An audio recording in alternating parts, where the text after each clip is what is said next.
வணக்கம். பதிவை பார்க்க வந்தவர்களுக்கு சக்தி கிச்சனோட வணக்கமும் நன்றியும். இன்றைக்கி நம்ம என்ன செய்ய போகிறோம்னு பார்த்தீங்கன்னா, பழ பஜ்ஜின்னு ஏற்கனவே வீடியோ போட்டிருக்கேன் நான். ஆனால் இது ஒரு ஒரு ஒரு 5-6 நாளைக்கு முன்னாடி இந்த பழம் வீட்டுக்கு சாப்பிட்றதுக்காக வாங்கிட்டு வந்தது. அதை பார்த்த உடனே நான் 2-3 பழத்தை எடுத்து ஒளிச்சு வச்சுட்டேன். ஏன்னு கேட்டால் அதை பார்த்ததும் எனக்கு பழம் பஜ்ஜி சாப்பிடணும் போல் ஆசையாக இருந்தது. இது இந்த மாதிரி தோல் கருப்பாகிற வரைக்கும் வச்சுருந்து அதில் செஞ்சோம்னா தான் இனிப்பு இருக்கும். இல்லைன்னா இதை நம்ம பஜ்ஜி போடுற மாதிரி கடலை மாவில் முக்கி தானே செய்ய போகிறோம். அது ஒரு புளிப்பு ருசி இருக்கும். இது எவ்வளோ அந்த தோல் கருத்தாலும் கொஞ்சம் அந்த கெட்டித்தன்மை போகாது, குழன்னு ஆகாது, நல்லாயிருக்கும். அதனால் இது நல்ல தோல் கருப்பாகிற வரைக்குமே வச்சுருந்து எடுத்துக்கலாம். இது ஏற்கனவே போட்ட வீடியோனால அதுக்கப்புறம் பழம் பொரின்னு சொல்லிட்டு ஒரிஜினலான ஒரு இது போட்டேன். கேரளாவோட ட்ரெடிஷ்னல் அது பழம் பொரின்னு சொல்லிட்டு ஒன்று போட்டேன். இது பழம் பஜ்ஜி. ஆனால் அந்த பழம் பஜ்ஜின்னு சொல்லும்போது பழைய பஜ்ஜி அப்படி தோணுது.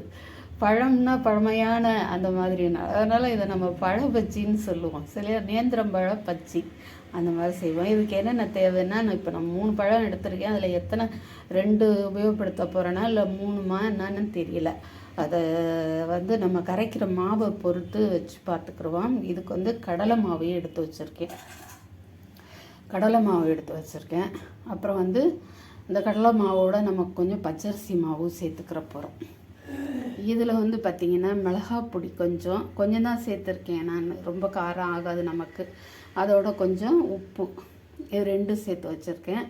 இப்போ இந்த கடலை மாவு ஒரு 3 கரண்டி மாவு இதில் சேர்க்கலாம்.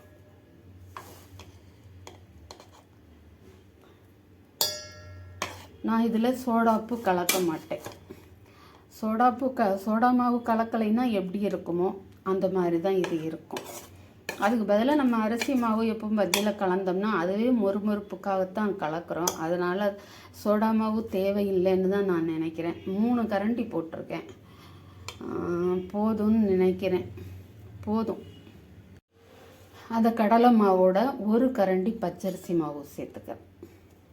இதை நம்ம கரைக்க போகிறோம். கொஞ்சோண்டு பெருங்காயத்தூள் சேர்த்துக்கிறோம். கடலை மாவு இல்லையா, அதனால் கொஞ்சமாக பெருங்காயத்தூள் சேர்த்துருக்கேன். உப்பு, மிளகாத்தூள், கடலை மாவு, அரிசி மாவு, பெருங்காயத்தூள் இவ்வளவும் போட்டிருக்கு. இப்போ இந்த பழத்தை நான் நறுக்கணும். தோலை நீக்கிட்டு நம்ம அது போட்டு மாதிரி இருக்குது பார்த்தீங்களா, அதனால் போட்டு மாதிரி இருக்குது பார்த்தீங்களா, அது லெவலாக வராது அது நமக்கு. அதனால் என்ன செஞ்சேன், இந்த பக்கமும் கொஞ்சம் நறுக்கி எடுத்துட்டு நல்லா சமமாக இருக்கிற மாதிரி இதை ஆக்கிட்டு ஒரு 4 பீஸாக நீல வாக்கில் நறுக்கணும். நான் இதை கத்தியில் வெட்ட போகிறதில்ல, இந்த அருவாள் மனையில் தான் வெட்ட போகிறேன். ஏன்னா எங்கள் வீட்டு அருவாமனை இது மட்டும்தான் வெட்டும். சரி, இப்போ நான் அந்த பழத்தை வெட்டிட்டு உங்கள்கிட்ட காமிக்கிறேன். இந்த மாவை நான் கரைக்கலை. பொதுவாக இந்த மாதிரி கரைச்சி பஜ்ஜி மாதிரியோ இதெல்லாம் செய்கிறவங்க எல்லாம் ரெடி பண்ணிவிட்டு அப்புறமா அந்த மாவை கரைச்சோம்னா அது கொஞ்சம் எண்ணெய் குடிக்காதுன்னு சொல்லுவாங்க.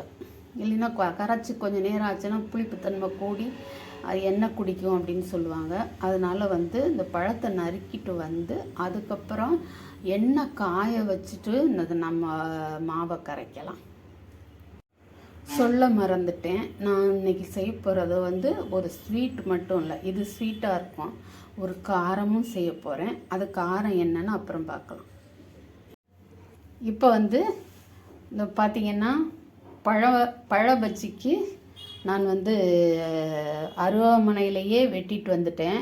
ஒரு 2 பழம் 3 பீஸ் போட்டேன். ஒரு பழம் மட்டும் 4 பீஸ் போட்டேன் அந்த பெருசில். அந்த 2 பக்கமும் நறுக்குன ஓரம் இருக்கு இல்லையா, அதை தோலை எடுத்துகிட்டு சாப்பிட்டுட்டேன். இப்போ நம்ம இதை கரைச்சிடலாம். சரியா? கொஞ்சம் நல்லா கெட்டியாக கரைக்கணும். கரைச்சாதான் அதில் நல்லா ஒட்டும். அப்புறம் வந்து இது அந்த டேஸ்ட்டு இருக்கும். வெறும் பழம் சாப்பிட்ற டேஸ்ட் இல்லாமல் அந்த பஜ்ஜி மாதிரி சேர்த்து சாப்பிட்ற டேஸ்ட் இருக்கும். பார்த்தீங்கன்னா நான் கொஞ்சம் வந்து கெட்டியாகவே தான் கரைச்சிருக்கிறேன். ஏன்னா அப்போ தான் அது ஒட்டும். இப்போ வந்து கிட்டத்தட்ட எண்ணெய் வந்து பார்த்திங்கன்னா உங்களுக்கு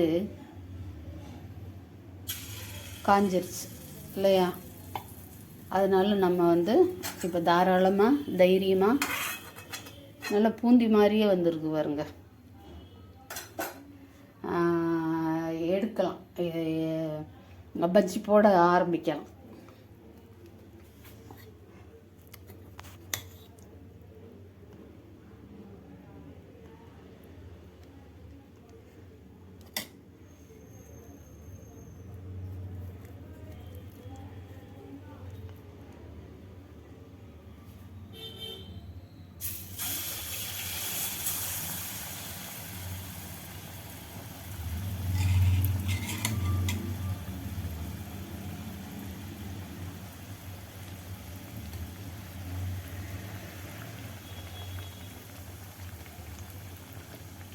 அடுத்து இன்னொரு பஜ்ஜியும் போடலாம்.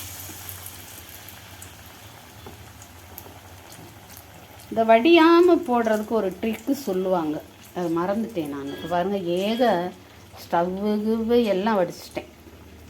இப்படி முக்கிட்டு இப்படி எடுக்கிறோம் இல்லையா, அந்த நேரத்தில் இப்படி செஞ்சுட்டு போட்டால் அது அந்த மாதிரி வடியாதுன்னு சொல்லுவாங்க. அதை மறந்துட்டேன் நான்.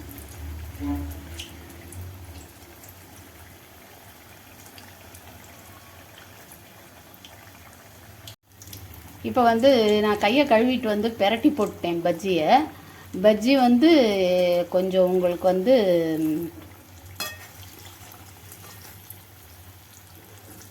கொஞ்சம் ஹார்டாக இருக்கிற மாதிரி தெரியும். ஏன்னா சோடா மாவு போடாதனால டொஸ்ஸுன்னு சாப்பிடும்போது வந்து தோல் தனியாக வாழைக்காய் தனியாக வரும் இல்லையா, அந்த மாதிரி வராது. அப்படி வந்தால் அப்புறம் அதில் மாவோட டேஸ்ட்டு தான் இருக்கும், இந்த பக்கம் வாழைக்காவோட டேஸ்ட்டு தான் இருக்கும். பஜ்ஜி போடும்போதெல்லாம் கொஞ்சமாவது வெயிட்டாக இருந்தால் தான் அது ரெண்டு சேர்ந்து சாப்பிட்ற ஒரு இது இருக்கும். இன்னும் கொஞ்சம் வேகட்டும். இன்னும் அந்த எண்ணெயில் சடன்னு தண்ணி சத்தம் கேட்டுகிட்டே இருக்குது. அது கொஞ்சம் அடங்கினதும் எடுத்துருவோம். உங்களுக்கு வந்து நல்லா பொசுன்னு இருக்கணும், அப்படி அந்த மாதிரி கூடு மாதிரி வரணும். வாழைக்காய் உள்ளக்கத்தை அப்படியே நம்ம அந்த பஜ்ஜியை வந்து கடித்தோம்னாக்கா உள்பக்கம் பார்த்திங்கன்னா கூடு மாதிரி இருக்கும், வாழைக்காய் தனியாக இருக்கும். அந்த மாதிரி வேணும்னாக்கா நீங்கள் தாராளமாக சோடா மாவு சேர்த்துக்கலாம். அப்புறம் வந்து இது வந்து பழம் வந்து கொஞ்சம் அப்படியே கோணிக்கிட்டு இருக்கிறதுனால அதோட ஷேப் இப்படி தான் இருக்குது.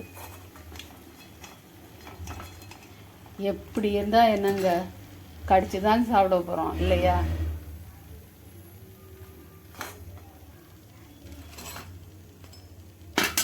நீ அடுத்த இதை போட்டுடலாமா?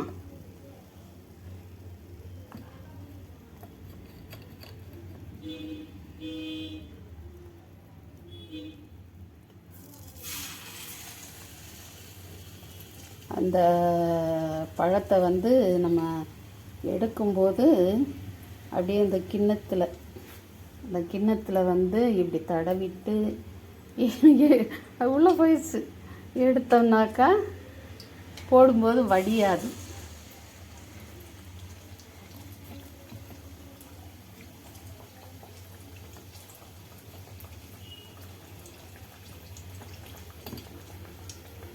இன்னொரு வச்சு போடலாம்னு நினைக்கிறேன், போட்டால் ஒட்டிக்குது.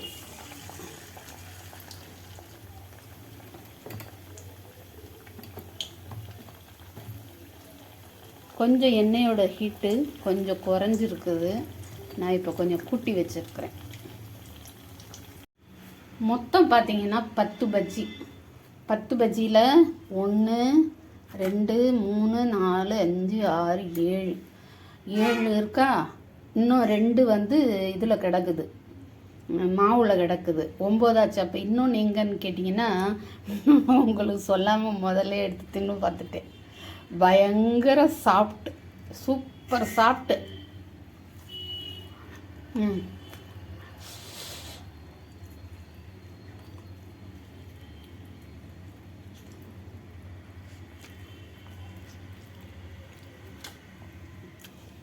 நான் பாதி பஜ்ஜி சாப்பிட்டு ஒரு ஈடே எடுத்துட்டேன். அதுக்குள்ளே ஒரு அவசர வேலை வந்துடுச்சு. தவிர்க்க முடியாமல் அடுப்பில் போட்ட எண்ணெயில் போட்ட பஜ்ஜி திருப்ப வழி இல்லாமல் போயிட்டு வந்ததுனால இந்த மாதிரி ஒரு கலர் ஆயிடுச்சு. ஆனால் இது நல்லா இருக்கு, அழகாக இருக்குது. நம்ம சமையலில் எந்த அளவுக்கு கில்லின்னு உங்களுக்கு தெரியும். அதனால் பெரிய மனசு பண்ணி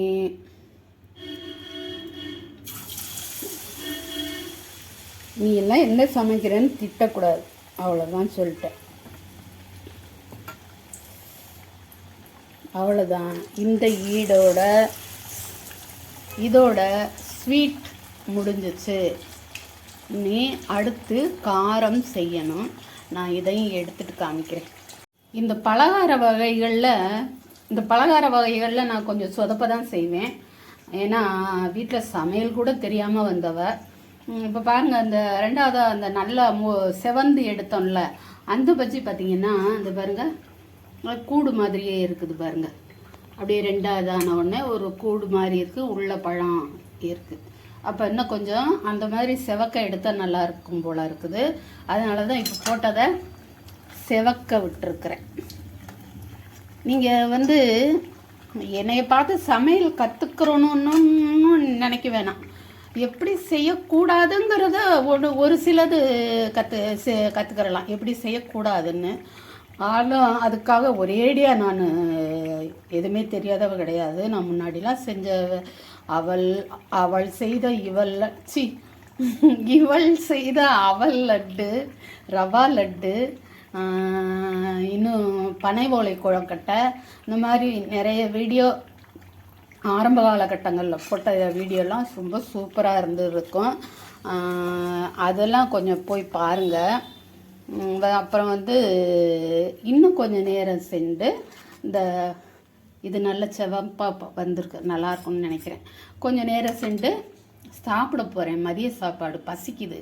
அதை சாப்பிட்டுட்டு வந்து தான் உங்களுக்கு வந்து இது காரம் செய்கிறது. சுட சுட சாப்பிட முடியாது இது.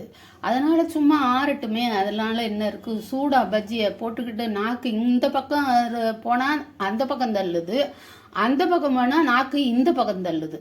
அப்படியே அவஸ்தையாக சாப்பிடணும், பொறுமையாக ருசித்து சாப்பிட்லாமே. நான் எப்போவுமே டீ குடித்தா கூட சுட சுட குடிக்க மாட்டேன். சிலர் அப்படியே சூடாக குடிப்பாங்க. நான் என்ன பண்ணுவேன், எப்போவுமே ஹோட்டல்களுக்கு போகிற வேண்டி வந்துச்சுன்னா கூட்டிகிட்டு போனாங்கன்னா அந்த காபி டீ குடிக்கிறதுனா நல்லா ஆற்றி சின்ன குழந்தைங்களுக்கு ஆற்றுற மாதிரி ஆற்றி கொடுங்கன்னு சொல்லி தான் நான் குடிப்பேன். அதனால் ஆறி சாப்பிடலாம். இது வந்து சாயந்தரம் தான் சாப்பிட போகிறேன். இப்போ மத்தியானம் சாப்பாடு சாப்பிட போகிறேன். மணி 2 இருக்குன்னு நினைக்கிறேன். சாதம், சாம்பார், காய்கறிகள், அதில் போட்டதுக்கு காய்கறிகள் தான். அப்புறம் அப்பளம், வடகம், இதை தான் இன்னைக்கு சமையல். இப்போ கொஞ்ச நேரத்தில் நம்ம காரம் செய்ய ஆரம்பிச்சிருவோம். அது வரைக்கும் எங்கேயும் போயிடாதீங்க, இங்கேயே இருங்க. ஸ்வீட்டை வெற்றிகரமாக செஞ்சு முடிச்சிட்டோம் இல்லையா, பழ பஜ்ஜி. இப்போ வந்து காரம், அதுக்கு என்ன எடுத்திருக்கேன்னு பாருங்கள். 4 மிளகா. இந்த 4 மிளகாயில் 2 போதும் அப்படின்னு மனசு நினைக்குது. ஆனால் இன்னொரு மனசு சொல்லுது, அப்புறம் நீ நாளைக்கு அந்த 2 தூக்கி கீழே தானே போடுவ, அதுக்கு ஒழுங்காக செஞ்சு வயிற்றுக்குள்ளையாவது போடுன்னு சொல்லுது. சரி செஞ்சுருவோம், என்ன சொல்கிறீங்க? இப்போ வந்து இந்த பஜ்ஜிக்கு கரைச்ச மாவு இருக்கு இல்லையா, அதுவே போதும். அதோடு வந்து நான் இன்னொன்று சேர்க்க போகிறேன். கொஞ்சோண்டு ஒரு 25 கிராம் உளுந்து. 25 கிராம் உளுந்தையும் நான் வந்து ஊற போட்டு வச்சுருக்கேன். இதை வந்து மிக்சியில் அப்படியே நல்லா நைஸாக அரைச்சிட்டு வர போகிறேன். ஆனால் வந்து அவ்வளவையும் போடுவோமா என்னங்கிறது கேள்விக்குறி தான். அது எவ்வளோ வருதுன்னு பார்த்தீங்கன்னா வெறும் உளுந்த வடை மாதிரி ஆயிராம மிளகா பஜ்ஜி மாதிரி ஆயிராமல், அதனால வந்து அரைச்சிட்டு வந்து எவ்வளோ இருக்குன்னு பார்த்துட்டு அதுக்கு தக்கன போட்டுக்கிறோம். உளுந்து அரைச்சிட்டு வந்து வச்சுருக்கேன் பாருங்கள். இதை வந்து இதில் ஒரு பாதி அளவு மட்டும் இதில் போட்டுக்கிறோம், இதில் கலந்துக்கிறோம். ஏன்னா 4 மிளகா தான். பாதி அளவு இந்த கடலை மாவு கலவையில் அந்த உளுந்த மாவை சேர்த்துடலாம்.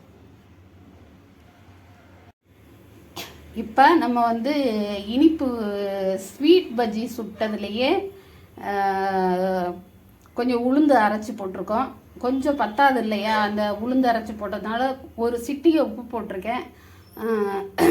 அதில் கொஞ்சம் கொஞ்சமாக தண்ணி ஊற்றி கலக்கியிருக்கேன். எண்ணெய் காஞ்சிக்கிட்டு இருக்கு, திரும்ப காஞ்சிக்கிட்டு இருக்குது. அதுலேயே எனக்கு இப்போ வந்து இந்த கலவை மிஞ்சுமா இல்லை பஜ்ஜி மிளகா மிஞ்சுமான்னு கவலையாக இருக்குது. அதை நினைக்கும் போது எனக்கு ஒரு சம்பவம் ஞாபகம் வருதுன்னா, ஒருத்தவங்க ரொம்ப நாள் மெலிஞ்சே இருந்தாங்களாம், சாப்பிடவே மாட்டாங்களாம். மெலிவாகவே இருந்ததுனால அவங்களுக்கு ஒரு அட்வைஸ் சொன்னாங்களாம், தயிர் சாதம் வச்சு சாப்பிடு, மாங்காய் ஊறுகாய் வச்சு சாப்பிடு, ஆள் வெயிட் கொஞ்சம் போடவாங்க அப்படின்னு சொல்லிட்டு. சரின்னு அவங்களும் அது மாதிரி சாப்பிட ஆரம்பிச்சிருக்கிறாங்க. தயிர் சாதமும் மாங்காய் ஊறுகாயும் மாவடு ஊறுகாயும் வச்சு சாப்பிட்ருக்காங்க. சாப்பிட்டா என்ன ஆச்சு, ஊறுகாய் மிஞ்சி போச்சுன்னு சொல்லிட்டு திரும்ப கொஞ்சம் தயிர் சாதம், அப்புறம் தயிர் சாதம் கொஞ்சம் மிச்சமாக இருக்குன்னு சொல்லிட்டு ஊறுகாய், இந்த மாதிரி சாப்பிட்டே அவங்க மறுபடியும் எடையை குறைக்கிற அளவுக்கு வேற ஒருத்தட்ட ஆலோசனை கேட்குற அளவுக்கு ஆகிப்போச்சான். அப்படி நான் ஒரு 20-25 வயசில் இருக்கும்போது அப்படி ஒருத்தவங்க அவங்க கதையை என்கிட்ட பகிர்ந்துக்கிட்டாங்க. இப்போ போய் அந்த ரகசியத்தை நான் சொல்லிட்டேன், தப்பு தான். சரி, இப்போ வந்து நம்ம மாவு எண்ணெய் காஞ்சிருக்கான்னு பார்ப்போமா. ஓரளவு காஞ்சிருக்கு, ஆனாலும் இப்போ போடலாம். நம்ம இது எப்படி வருதுன்னு பார்ப்போம். பஜ்ஜியில் மாவு ஒட்டுன மாதிரியே இல்லை.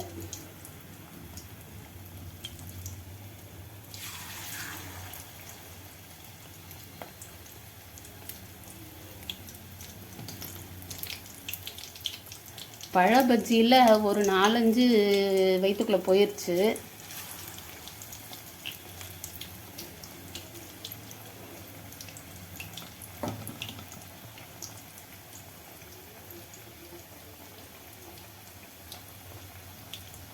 இப்போ இதை பிரட்டி விடணும்னா நான் கையை கழுவிட்டு தான் கரண்டி எடுக்கணும்.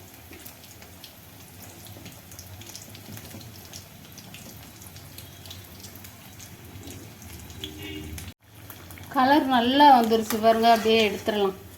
பொன்னிறத்துக்கும் மேலேயே வந்துருச்சு.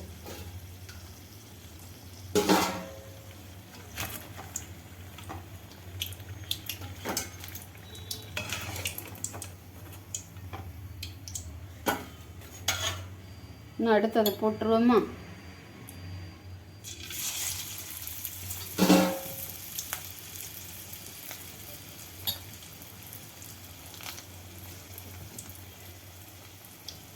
இந்த தரம் 2 மட்டும் போடலாம்.